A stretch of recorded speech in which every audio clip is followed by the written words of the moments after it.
Digital Media and Tech in Dubai is back with episode 6. Launched in March of 2016, Dubai's top tech podcast focuses on bringing listeners informative conversations with local experts, exploring the latest digital media trends in the burgeoning international capital that is Dubai. I'm your host, Spencer Stryker, professor of digital media at the American University in Dubai. All episodes are recorded on location right here at AUD in the heart of Dubai's media city. Special guest for episode 6, Dubai's Laboratory of Innovation, is Ayman Itani, founder and CEO of Think Media Labs, a company he created in 2010 to focus on the Arab world's need for digital and social strategies to keep pace with cutting-edge global trends. A digital strategist, public speaker, and professor, Ayman displays laser-sharp expertise of the digital scene and applies his insight to help people better understand our ever-changing world, improve businesses, and get results. Displaying indefatigable energy while running one of Dubai's top digital agencies, he finds the time to lecture at multiple universities, speak regularly at top conferences, and publish online studies that give readers a sharper picture of shifting tech trends. Topics discussed in episode 6 include Ayman's founding of Think Media Labs in 2010 and the story of why and how he built one of the Middle East's most innovative digital shops. He talks about how the digital scene has changed rapidly over the course of the last 6 years, how he does his research, crunches trends, and tackles the complexity of innovation in an ever-changing landscape. We then delve into unique considerations that define Dubai as a market in terms of digital expansion and adoption. Ayman reveals how he does deep data mining within the context of Dubai's international multicultural markets, crunching more than 60 data points. We talk about geospatial dynamics of Dubai and the unique characteristics of various neighborhoods and communities from a digital targeting perspective. And we go on to discuss his strategic approach to widely varied clients, ranging from centuries-old brick and mortars to the red-hot startup Kareem, arguably Dubai's first billion-dollar startup. As a mentor to Dubai and Middle East-based startups, Ayman discusses the work he does for entrepreneurs and top incubators in the region, shares his optimistic prognostications for the future of the Dubai startup scene, and then goes on to offer his crystal ball of what are the hottest verticals for digital innovation and disruption in the city right now. We hope you enjoy episode 6 of Digital Media and Tech in Dubai, entitled Dubai's Laboratory of Innovation, featuring Ayman Itani, founder and CEO of Think Media Labs.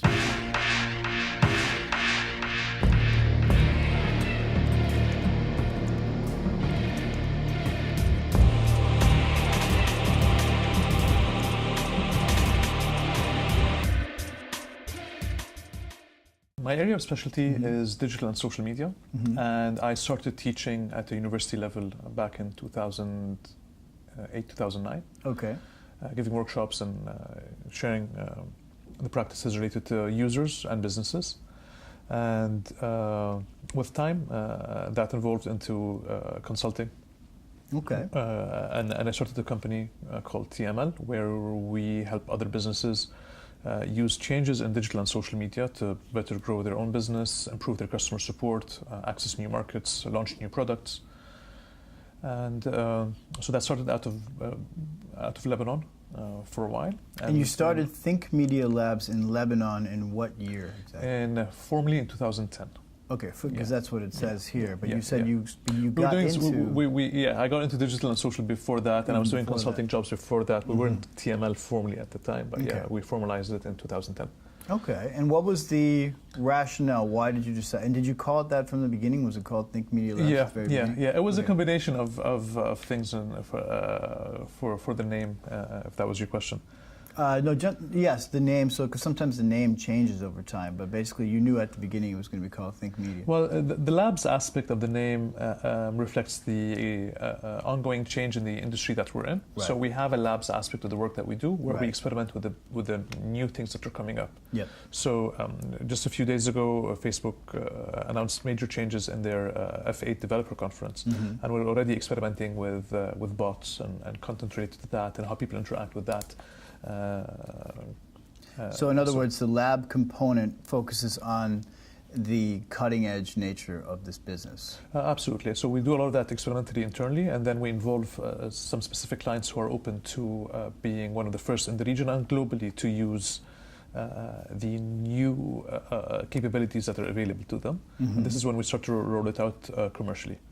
But going back to the origin story of your company, to 2010, let's see, 2008 when is the beginning of Twitter again? 2007? Most of them 2007. 2007. So 2006, 2007, depending on the platform, but most of them got started with... Facebook is 2004, but nobody's really using it till 2006. So, like you say, around 2006, 2007 was big in the milestones of Twitter, Facebook, YouTube at the time. Exactly. So, right around that time, you said, I got to get into digital and social.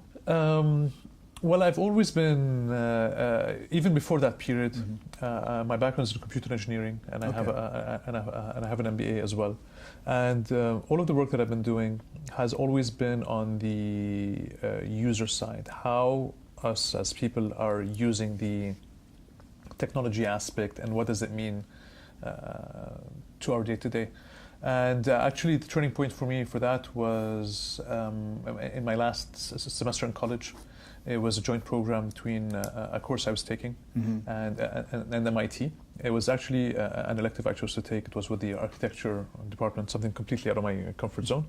And as an engineering background, we're taught to think about the technology itself and in the box itself. Okay. So with this particular joint course, it was about, fine, the box is there, it does so and so and so, but what does it mean to our day-to-day? How does it make our lives better? How does it change how our cities are structured? How does it change how our days are structured, and so on? So that was the first trigger for me to start to think about, what does this mean to our day-to-day? How does this affect us? Okay. How can this make it better or worse?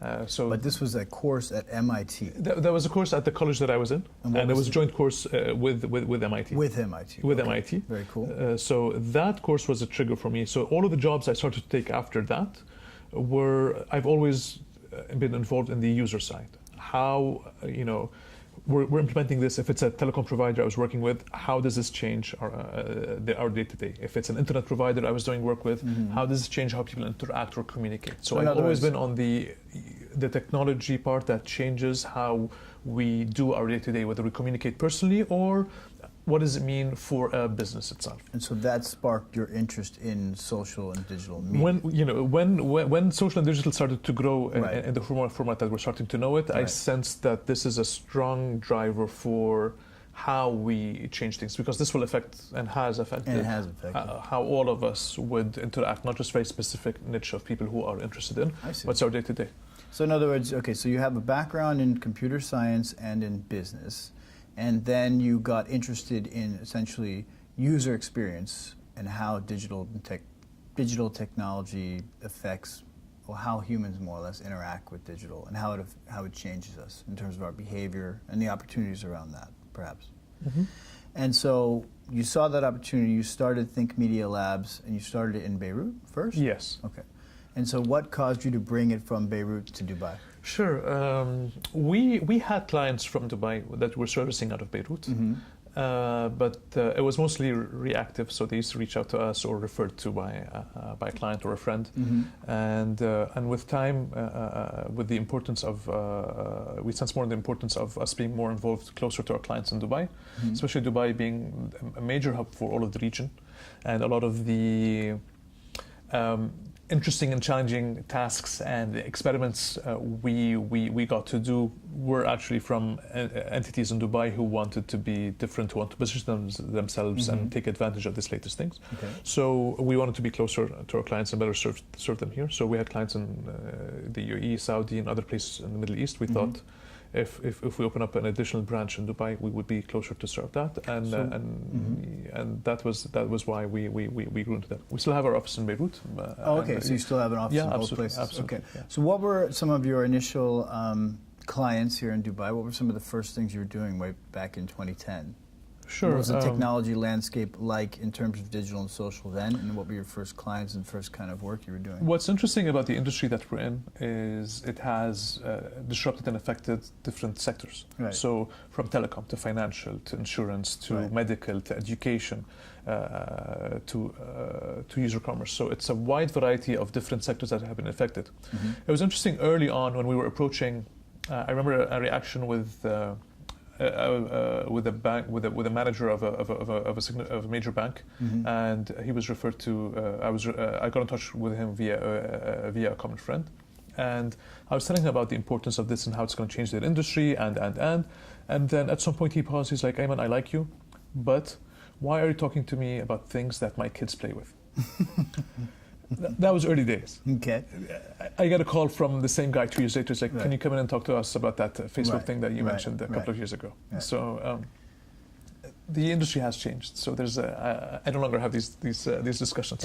And so part of the purpose of this podcast is to focus in on what is the digital and technology landscape specifically in Dubai and the region. So what you're talking about, the point you're making about adoption rates and about folks who are slow to get on board is kind of universal. I mean, we see that in the United States as well, or anywhere. I'm from the United States, so.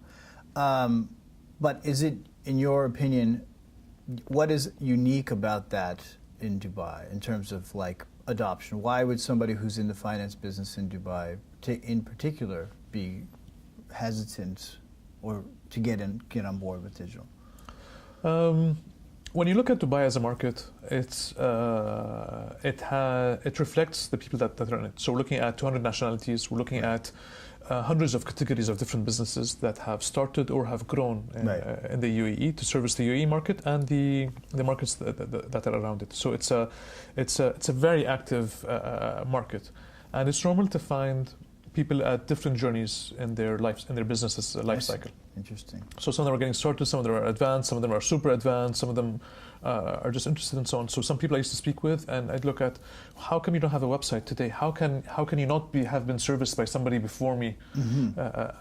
But then you see that it was a certain type of business. They've always done well for a long time, and now they're changing into something else and another. So it's normal to have in such an active and vibrant market and in different industries. People at different life cycles, and also I've been approached by different businesses, and I've been very clear that digital and social might not be for you in the format that you might think it is. You need to go with this specific aspect of communication. It might be as simple as an email communication with a specific set of their existing client base versus opening up a YouTube page or a Facebook page or a Twitter page. So it depends on what their business is. So even in that case, when they want to do digital and social, there's only a certain subset that would actually make sense for their business. Right, and that's where your expertise comes in. Absolutely. And so the question is then, what does Think Media Labs do? Let's say I'm a Dubai business, and I come to you to hire you. How do you approach that? Our core focus always and has been on growing the business. It was difficult before, now it's getting better. Right. In a sense where before what brands were interested in was establishing their presence, having a good number, a big community size, and being active. That was what they cared about at the time. Right. We've always wanted to drive their business, but it was difficult until we got that hurdle out of the way of establishing the pages, getting them the community sizes they liked, and being active on a regular basis. The core role that we play and we continue to play is growing their business. So we look at their products, we look at their target audiences, we look at their pipeline over the coming year in terms of products or sales, we look at the markets that they want to grow in, and their demographics and so on. Based on that, we come up with a full detailed plan of using the latest in digital and social across Facebook, Instagram, YouTube, LinkedIn, email communication, mobile, push web, just a wide variety of different things. We look at what are areas where they can grow in very well with a cost-effective way to do that. And what we do is we also tie it to their business itself. So we do regular sales review sessions with them. We change how their customer support interacts. So it's the core of it is digital, but it has business processes built into it. So we help them improve their customer support process to integrate digital and social in that. We look at improving how their sales communication and lead generation is being done, and we measure what channels are more effective than others for that particular business. We look at how their marketing communication is being done, and we empower people within the organization, and also we support them during their process. So It's a thorough review of their business and their growth aspect, saying we did activity A, this was the effect, activity B, this was the effect, and activity C, this was the effect, right. and what all parties need to do. So that's a core area of focus where growing their business and their customer support and their marketing using latest in digital and social. Right. So in other words, you do like a full diagnostic. Like you really try to understand their business and then try to apply all your expertise in digital and social to basically making them more successful. And the projects that we've been very successful in, they came to us requesting Facebook likes. Okay. When we go into their business and we build this, now it's about opening up new markets, opening up new channels, growing their Salesforce team, and so on. So it's way beyond just community size growth. Getting past social media 101, in other words. Yeah. So you talk about sort of tapping into the hottest trends. What are, in your opinion, some of the hottest trends in digital and tech right now, and if possible, specific to Dubai? When discussing trends, I look at two parts. There's a part that makes sense now and today, and there are trends that are part that will make sense in the long term. So the most relevant is what's going to happen. What are directions for today is more and more of the education and the technological capabilities is towards growing the business and getting more leads and driving that. So there are capabilities that we can do now on Facebook and Google and Instagram that we could not do 6 months ago.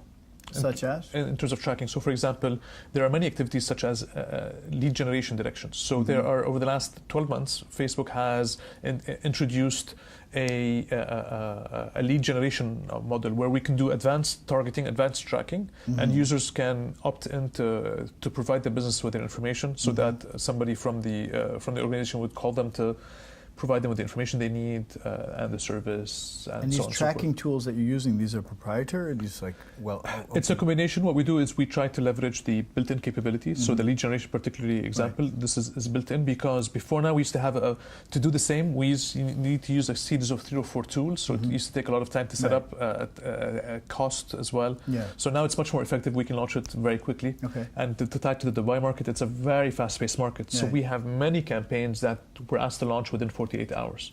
So we've built internal processes that if we have a campaign to launch in 48 hours, we follow these steps. If we have a week to launch a campaign, we follow these steps. If we have 24 hours, we these steps. And if it's 3 weeks, we follow these steps. But most where we get our requests to start very, very quickly. Right. So this is why such changes when it comes to the technological part, and then we experiment in our labs and we see that they're actually effective. This is when we can roll them out very quickly. Okay, so you're saying one of the hot trends, in other words, is more sophisticated tracking tools? Is that what you're saying? Tracking. So I feel the trend better is towards making sure that the efforts and the money being spent, the efficiency, is improving the business and growing the business. It's beyond just let's do a campaign and let's hope it works. Let's hope for the best. Yeah. So with this it's about tracking. It's about things that the techniques that are being used. It's about the different targeting aspect.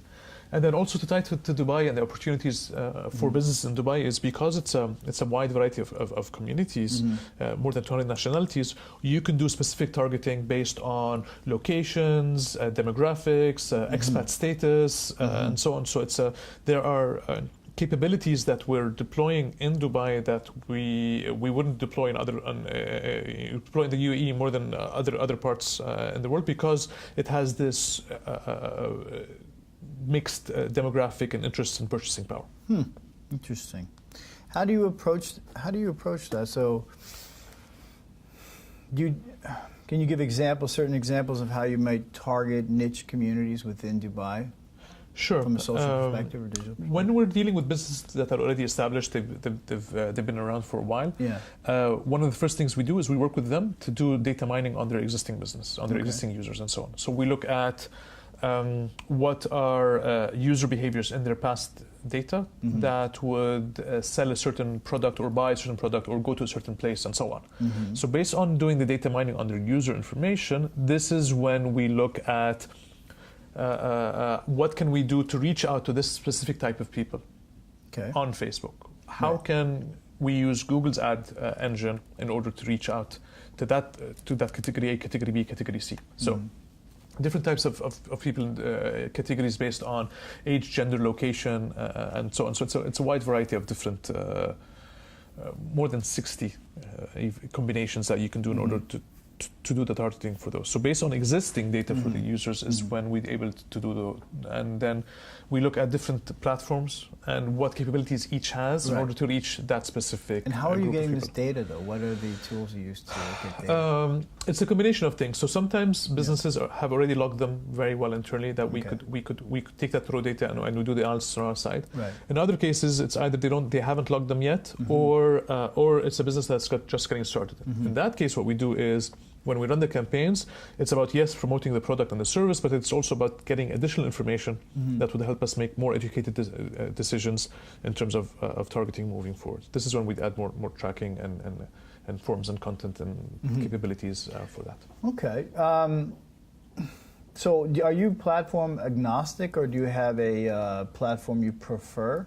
It's platform agnostic because different businesses have different requirements. Right. So in some things, Facebook is super powerful in this direction, but in others, Instagram might be better. And then others, Google's ad engines, particularly for search, is better than YouTube for that particular target audience that we need to reach. So really in that case, we have to use the different parts. And then sometimes when we're working in different countries, the demographics are different in that country. So sometimes we have to put more of an effort on Twitter, for example, in that particular country for that particular audience. So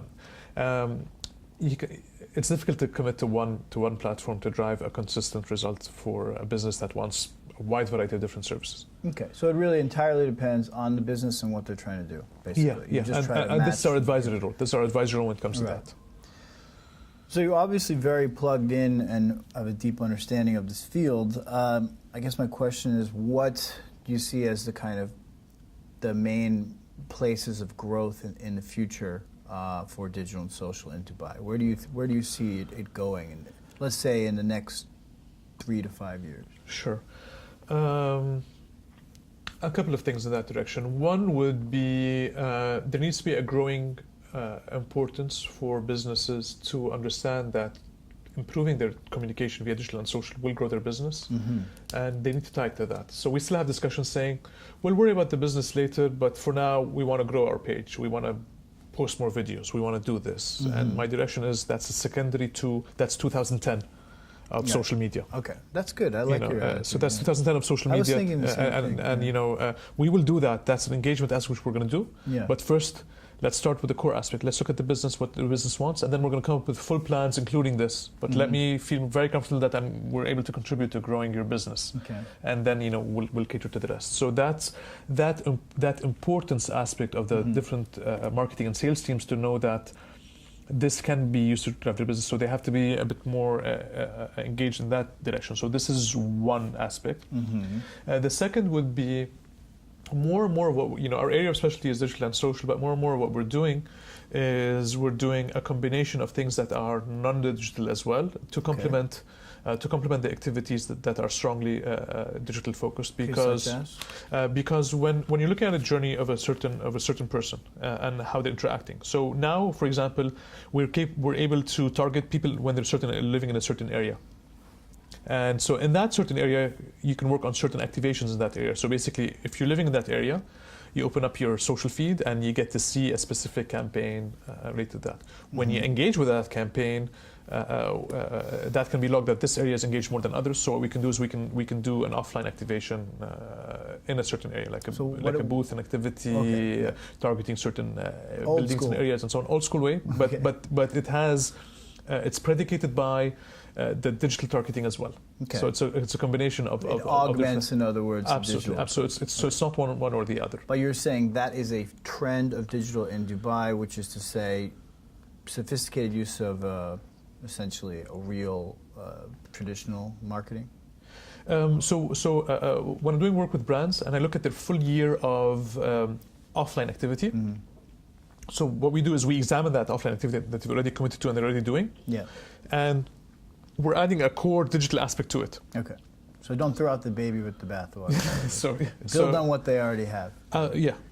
So and that would augment their existing efforts and would lead to more cost effectively moving forward. And so what are some good examples of some, I guess, non-digital. Sure. If you want to look at retailers, for example, or so, for example, when we look at their branches and locations, we would identify that one of their locations is not selling as much as the others would, considering the area that they're in and so on. Right. So a lot of the activities we would focus on, whether digital or non-digital, would be on that specific geographical area. Okay. So it's a combination of we're filtering the geographical area plus the specific niche of audience who actually buys from them. So it's not a blanket. So you're combining geography, you're combining demographics, you're combining online trends, online behavioral trends of those users to reach that very specific person. I see. Okay. So the example I sometimes give is you have your perfect buyer, and then you put in their hand a flyer with specific things that they need. So it's a simplified way of doing that. So you talk about the geography, and you've also talked about the over 200 nationalities in Dubai. From a geographical perspective, can you give a sense of the lay of the land of Dubai geographically? I mean, how do you differentiate between the different areas? Sure.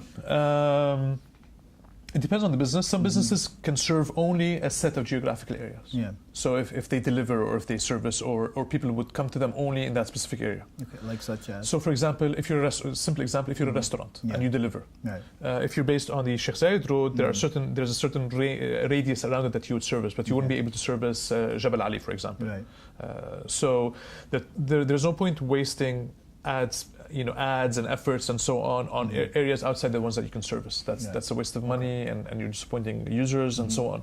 So we would tightly. One of the things that we've done with restaurants is we work with them to map the area, the geographical area where they're able to deliver, and we targeted that specific area. Another example would be is one of the clients that we had wanted to target people who work at the IFC, the financial center. So we were able to target specifically that zone in order to reach the people that... But do you find that these different areas of Dubai have different personalities in some sense? Different demographics, different sort of digital penetration? I mean, how do you see differentiation there? This is natural in any fast-paced growing city such as Dubai, and especially where we have zones, which is the media zone, the internet zone, the financial zone, and so on. So that will have to attract people of a certain educational background, a certain profession, certain income level, that would make it interesting. And all of these discussions are basically marketing 101, but using marketing 101 of going to area, reaching out to the users where they are and so on. But it's using advanced techniques in order to augment that targeting capability.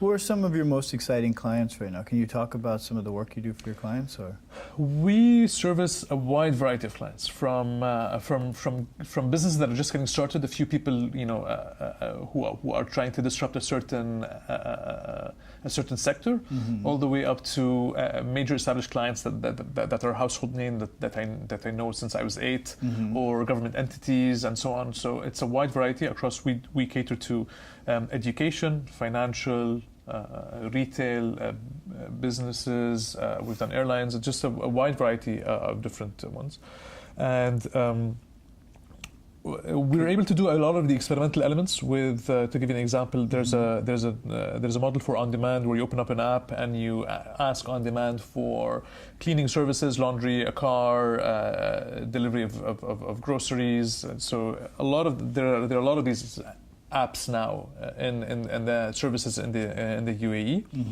and the customer acquisition is strictly via digital. Nice. So all of this is of interest to whether it's a business getting started, or government entities, or McDonald's, or different. So in other words, you have a wide variety of clients, you're saying? Yeah, in different sectors, because the industry that we're in is affects everything. Depending on what there are, as you say, it's digital and social is affecting everything. It's pretty hard nowadays to run a brick and mortar shop that essentially doesn't have a website or doesn't have a presence on Facebook or Instagram or any of that stuff. Let me ask you a related question. Do you think that's possible? Do you think a company could do really well without even touching digital or social nowadays? Well, some clients that we've told them that there's no point in them investing in this is, for example, one of the clients was, they did steel. They imported and exported steel, and they had it's a very specific subset, a type of steel where they had a few hundred potential. It's a business to business, a few hundred potential global audience for that specific type of steel and manufacturing and so on. So for them, they wanted Facebook, and what we ended up doing was you basically said you guys don't need Facebook. I mean, it's not a consumer product, right? And even you can do a lot of business to business capabilities with Facebook, but with a small subset of 200 people. Right. So what we ended up doing for them was we did a digital program. It's a combination of it was a hybrid program. So what we did was a combination of email communication, content generation for them to put on their website and their blog. We improved their blog presence. We did something specific to a mobile app for them. And in addition to working with their sales team, so now when their sales team go to target them, we would target that audience with email and content to help in the sales process. So in other words, you said, hey guys, you don't really need Facebook, you need this. And you gave them a more custom designed sort of solution for their business. Yeah. But it sounds like you're saying all businesses need some kind of digital approach. Because my question was, could they have gotten away with not? Can you be a successful business that doesn't bother? Or is that possible or no? It depends on the business and how long it's been and who it services. But there are many companies that have been present since 1852. Right, that's what found I mean. Generation of businesses that have been there very well, and usually their challenges are generational more than just a digital tactic or they can survive not being involved in a digital tactic. However, there are certain, but for them to survive in the 1800s, they've always been trying different things and changing different things and so on. So, so this is just more of something they've probably gone through in the history of their company anyway. It's just a new thing. It's a new thing, and this is why when you tie it back to the core, and this is why I try to steer them away from the generic building community sizes, is let's go back to the core of the business. What is it? What do your users want, and so on, and then we integrate the digital part versus let's just do this aspect. So I get the sense it's basically almost impossible unless you're a very rare situation. Almost everybody needs some kind of digital. Well, I've had discussions with businesses, but that was a few years ago, not now. I used to ask them, so where's that money come from? And then they used to look at me weird, and then I was like, okay, let me rephrase my question. Let's talk more about your business model and where does the income come from and so on. And then look at me saying, why? Why do you care about this? You're going to do our social media. It's for them it's an island on the side that we do our thing. We brought you in. Let's do our thing on the side, and then let us focus on our business and growing it. So those were comments I used to get a long time ago. I see. Now I don't get that anymore as much as before. So that's an interesting point. What do you do for Kareem? I see that Kareem is on your list. We worked with Kareem on launching their Beirut market. Okay. So what was interesting about working with Kareem is they understood the importance of customer acquisition via digital and social media, especially that there are a lot of tracking capabilities that are open to businesses that are on demand in order to acquire customers. And the demographics that they wanted, especially in launching new markets, is these tools are very important. And we've done many on-demand app usage, whether they're in transportation or cleaning services or laundry across Saudi Arabia, the UAE, Lebanon, and a few other countries. So a lot of these on-demand services understand the importance of it, and what we've been doing for the on-demand services is usually they come to us for customer acquisition, but we end up building their funnel for acquisition. So we look at how many people we reach, how many people downloaded, what subset of those actually signed up, and then signed up, how many did bookings, how many returned bookings. So that is usually something that we tend to build with businesses that are certain to grow in this space. And we've done advanced tracking for them, saying, okay, if you acquired a customer via channel A, yes, the cost per acquisition is higher, a little bit higher. However, they book more, they spend more money with you long term, and so on. So we go into that level of discussion with them. So you told me earlier that you mentor startups in the region, correct? Yes. And so this is a question I've asked some of our previous guests as well, because I'm interested in understanding better the startup scene in Dubai. What is your opinion of the startup scene in Dubai, and can you point to a few startups that are, that you think are doing a good job? Part of my interest in working with startups, and I do work with startups in Dubai, Abu Dhabi, Saudi, Egypt, Lebanon, and a few other countries in the Middle East. Mm-hmm. And I work with either the investor side, where I advise them on certain investments and key issues to look at before during their due diligence process. Mm-hmm. I do work with incubators, building communication programs for their startups. Almost most of the startups, independent of industry, they need a proper digital communication aspect. So right. I help these incubators build programs and workshops and content on getting these businesses up to a certain level, to acquire customers, to pilot that are ready mm-hmm. before, so that they're ready to either grow mm-hmm. or to just reach a stage where they can have serious talks with investors. And how would you characterize the startup scene in Dubai? It's been growing. If I want to compare 5 years ago and today, mm-hmm. it's really different now, and mm-hmm. it continues to grow. Now it's a very good time. I was on CNN discussing that not long ago, that now it's a very good time for entrepreneurship and taking that leap, because of especially in the UAE, when you're looking at the connectivity rate, extensive connectivity rate in terms of internet and mobile and communication. Mm-hmm. We're looking at the adoption of new technology. We're looking at the growth rates for markets. We're looking at people open to experiment with different things. So and also there are many incubators now, many facilitators, many mentorship programs, much more access to funding that's open to if it's tech-based or not. So before now it was more traditional industry-based and so on. Now it's more funds are much more available for experimental products and so on. So it's a very vibrant market, and it's a good time to be an entrepreneur now. So you're saying the money is there, the energy is there, the goodwill is there. What are some of these incubators that you mentioned? Sure. There are a few government-backed, there are a few private initiatives. So, for example, there's one by BP in Abu Dhabi, mm-hmm. the Catalyst, that focus specifically on sustainable energy-related startups. So they mm-hmm. source startups from the Arab world and globally as well on sustainable development. Mm. There's N5 in Dubai. What's it called? N5, IN5. So it's incubator in Knowledge Village, and that's growing into as well. There's an N5 area.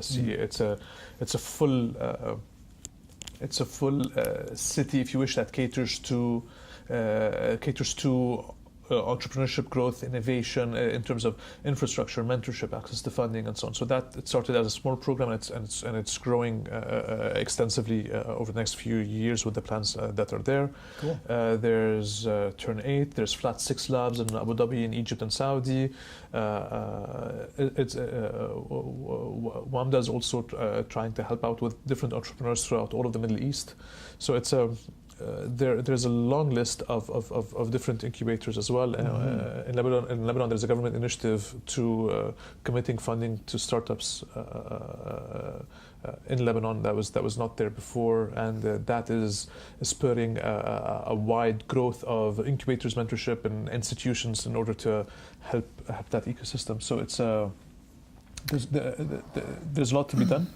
Can you point to any particular startup and or entrepreneurs currently, working their way up, currently developing businesses in Dubai that stand out to you?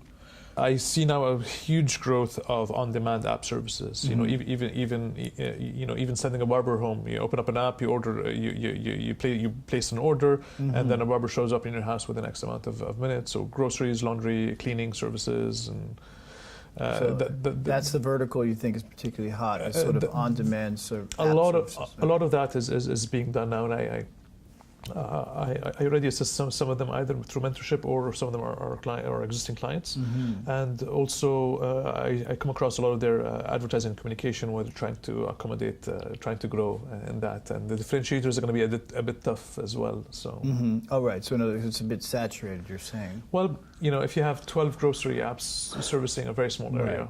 Right. The differentiator, like with ordering food and ordering food app and whatnot.